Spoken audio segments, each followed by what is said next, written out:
ನಮಸ್ಕಾರ. CBS news ವಾರ್ತೆಗಳಿಗೆ ಸ್ವಾಗತ. ವಾರ್ತೆಗಳ ವಿವರ. ಗಂಗಾವತಿ ನಗರದಲ್ಲಿ ಮುಖ್ಯಮಂತ್ರಿ ಪದಕ ಭಾಜಪರಾದ ಗಂಗಾವತಿ ನಗರ ಠಾಣೆ ಸಿಪಿಐ ಪ್ರಕಾಶ್ ಎಸ್ ಮಾಳೆ ಅವರನ್ನು ಕರ್ನಾಟಕ ಮಾಧ್ಯಮ ಪತ್ರಕರ್ತರ ಸಂಘದ ವತಿಯಿಂದ ಸನ್ಮಾನಿಸಿ ಗೌರವಿಸಲಾಯಿತು. ನಗರ ಪತ್ರಕರ್ತರ ಸಂಘದ ಪದಾಧಿಕಾರಿಗಳು ಹಾಗೂ ಸದಸ್ಯರು ಸೇರಿ ಸಿಪಿಐ ಪ್ರಕಾಶ್ ಎಸ್ ಮಾಳೆ ಅವರಿಗೆ ಶಾಲಾ ಹಾಕಿ ಹಾರ ಹಾಕಿ ಗೌರವಿಸಲಾಯಿತು. ಇದೇ ಸಂದರ್ಭದಲ್ಲಿ ಮಾತನಾಡಿದ ಸಂಘದ ಜನಪ್ರತಿನಿಧಿಗಳು, ಸಾರ್ವಜನಿಕರ ಸೇವೆಯಲ್ಲಿ ತೋರಿದ ಪ್ರಾಮಾಣಿಕತೆ, ಕರ್ತವ್ಯ ನಿಷ್ಠೆ ಹಾಗೂ ಅಪರಾಧ ನಿಯಂತ್ರಣದಲ್ಲಿ ತೋರಿದ ಚಾತುರ್ಯಕ್ಕಾಗಿ ಮುಖ್ಯಮಂತ್ರಿ ಪದಕ ಲಭಿಸಿರುವುದು ಹೆಮ್ಮೆಯ ವಿಚಾರವಾಗಿದೆ. ಸಿಪಿಐ ಪ್ರಕಾಶ್ ಎಸ್ ಮಾಳೆ ಅವರು ಮಾತನಾಡಿ, ಈ ಗೌರವಕ್ಕೆ ಕಾರಣರಾದ ಹಿರಿಯ ಅಧಿಕಾರಿಗಳು, ಸಹೋದ್ಯೋಗಿಗಳು, ಸಂಘಟನೆಗಳು ಮತ್ತು ದಲಿತ ಸಂಘಟನೆಗಳು ಮತ್ತು ಕನ್ನಡ ಸಂಘಟನೆಗಳು, ಮಾಧ್ಯಮ ಮಿತ್ರರು ಹಾಗೂ ಸಣಪುರದಲ್ಲಿ ಆದಂಥ ರೇಪ್ ಕೇಸ್ನಲ್ಲಿ ನ್ಯಾಯ ಕೊಡಿಸುವಲ್ಲಿ ಯಶಸ್ವಿಯಾದಂಥ ಪ್ರಕಾಶ್ ಮಾಳೆ ಅವರಿಗೆ ಮುಖ್ಯಮಂತ್ರಿ ಪದಕವನ್ನು ಲಭಿಸಿರುವುದಕ್ಕಾಗಿ ಸಾರ್ವಜನಿಕರಿಗೆ ಧನ್ಯವಾದಗಳನ್ನು ತಿಳಿಸಿದ್ದಾರೆ. ಮುಂದೆ ಜನ ಸುರಕ್ಷತೆ ಹಾಗೂ ಕಾನೂನು ಸುವ್ಯವಸ್ಥೆ ಕಾಪಾಡಲು ಇನ್ನಿಷ್ಟು ಶ್ರಮಿಸುವುದಾಗಿ ನಮ್ಮ CBS ಪ್ರತಿನಿಧಿಗಳೊಂದಿಗೆ ಮಾತನಾಡುತ್ತಾ ತಿಳಿಸಿದರು. ಇದೇ ಸಂದರ್ಭದಲ್ಲಿ ಕರ್ನಾಟಕ ಮಾಧ್ಯಮ ಪತ್ರಕರ್ತರ ಸಂಘದ ಜಿಲ್ಲಾಧ್ಯಕ್ಷ ಭೀಮಸೇನ, ಪತ್ರಿಕೆ ಸಂಪಾದಕರಾದ ರಮೇಶ್ ಕೋಟೆ, ಕನಸು ನ್ಯೂಸ್ ಸಂಪಾದಕರಾದ ರಾಮಕೃಷ್ಣ ಸೇಡಿ, ವಾಯ್ಸ್ ಆಫ್ ಕರ್ನಾಟಕ ವರದಿಗಾರ ಮಾರ್ಕಂಡಯ್ಯ, CBS ನ್ಯೂಸ್ ವಾಹಿನಿ J Srinivas, secular voice taluka ವರದಿಗಾರ SD ಗೌಸ್, ಕಲ್ಯಾಣ ಸಮಯ ಜಿಲ್ಲಾ ವರದಿಗಾರರಾದ ಚನ್ನಬಸವ ಸ್ವಾಮಿ ಸೇರಿದಂತೆ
ಎಲ್ಲ ಸಮುದಾಯದ ಮುಖಂಡರು, ಎಲ್ಲ ಜನಪ್ರತಿನಿಧಿಗಳು, ಎಲ್ಲ ಕೌನ್ಸಿಲರ್ಸ್ಗಳು, ಎಲ್ಲ ಕನ್ನಡ ಪರ ಸಂಘಟನೆ ಪದಾಧಿಕಾರಿಗಳು, ಎಲ್ಲ ದಲಿತ ಸಮುದಾಯದ ಎಲ್ಲ ನಮ್ಮ ದಲಿತ ಸಂಘಟನೆ ಎಲ್ಲ ಪದಾಧಿಕಾರಿಗಳು ನನಗೆ ಸಹಕಾರ ಕೊಟ್ಟಲ್ಲಿ ನಾನು ಯಶಸ್ವಿಯಾಗಿದ್ದಕ್ಕೆ ಯಾವಾಗಲೂ ನಾನು ಆಭಾರಿಯಾಗಿದ್ದೀನಿ, ಚಿನ್ನೋಣ ಆಗಿರ್ತೀನಿ ಅಂತ ಈ ಸಂದರ್ಭದಲ್ಲಿ ಹೇಳಕ್ಕೆ ಇಷ್ಟಪಡ್ತೀನಿ. ಶಿಕ್ಷಕರಾದಂಥ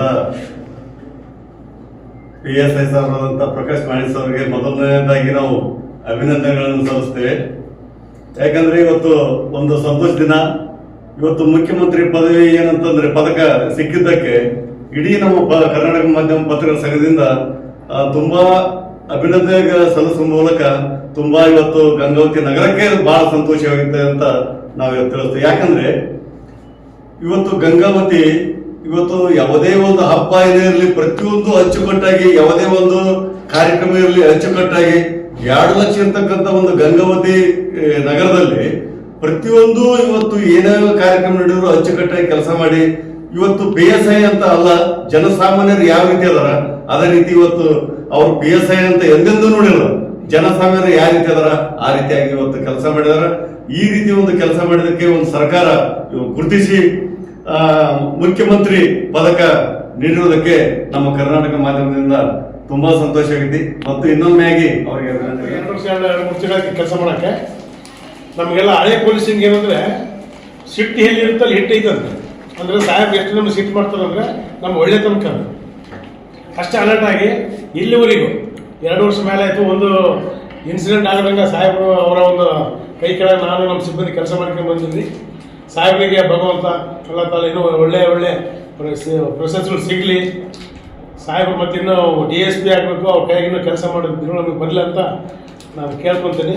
ಸಾಹೇಬರು ಭಗವಂತ ಆಯುಷ್ಯ ಅಂತಸ್ತು ಆರೋಗ್ಯ ಕೊಡಲಿ, ಮನೆಗೆ ಅಮ್ಮವರಿಗೆ ಮಕ್ಕಳಿಗೆ ಒಳ್ಳೇದು ಮಾಡಲಿ ಅಂತ ಈ ಟೈಮ್ದಲ್ಲಿ ನನಗೆ ಮಾತಾಡೋಕ್ಕೆ ಅವಕಾಶ ಕೊಡುತ್ತೆ. ಎಲ್ಲರಿಗೂ ಸಾಹೇಬರಿಗೂ ನಾನು ನಮಸ್ಕಾರಗಳು. ಸರ್ ಒಂದು ನಿಮಿಷ. ಕರ್ತವ್ಯದಲ್ಲಿ ತಮಗೂ ಸಾಬ್ರು ಎದುವತ್ನಾಗ ಏನೋ ಒಂದು ಮಾತು ಹೇಳಿರ್ತಾರಂತ ತಿಳ್ಕೊಟ್ರಿ, ಅದು ಗದಿಸಿದ್ದು ತಾವಿಗೆ ಅನುಕೂಲ ಆಗಿದೆನಾ ಏನಾದ್ರು? ಸಾಹೇಬರು ಸಿಟ್ಟ ಒಂದೇ ಮತ್ತೆ ಹೇಳಿದ್ದಲ್ಲ, ಸಿಟ್ಟಿದ್ದಲ್ಲಿ ಹಿಟ್ಟಿರುತ್ತಂತೆ. ಅಂದ್ರೆ ಏನೋ ಒಂದು ಫ್ಯಾಮಿಲಿ, ಒಂದು ಕುಟುಂಬ ಇದ್ದಂಗೆ ಅವ್ರಿಗೆ ಒತ್ತಡ ಇರ್ತದೆ. ಸಾಹೇಬ್ ಬೈತಿರ್ತಾರೆ, ಅವ್ರು ಮತ್ತೆ ಅಂತಿರ್ತಾರೆ. ಅದು ಯಾವುದೋ ಅವರ ಒಂದು ಸ್ವಂತ ಕೆಲಸಕ್ಕಲ್ಲ, ಡಿಪಾರ್ಟ್ಮೆಂಟ್ ಕೆಲಸಕ್ಕೆ ಮತ್ತು ಒತ್ತಡ ಇರ್ತದೆ. ಅದಕ್ಕಾಗಿ ಒಂದು ಅಂದಿರ್ತಾರೆ, ಯಾರು ತಪ್ಪಿರಲ್ಲ.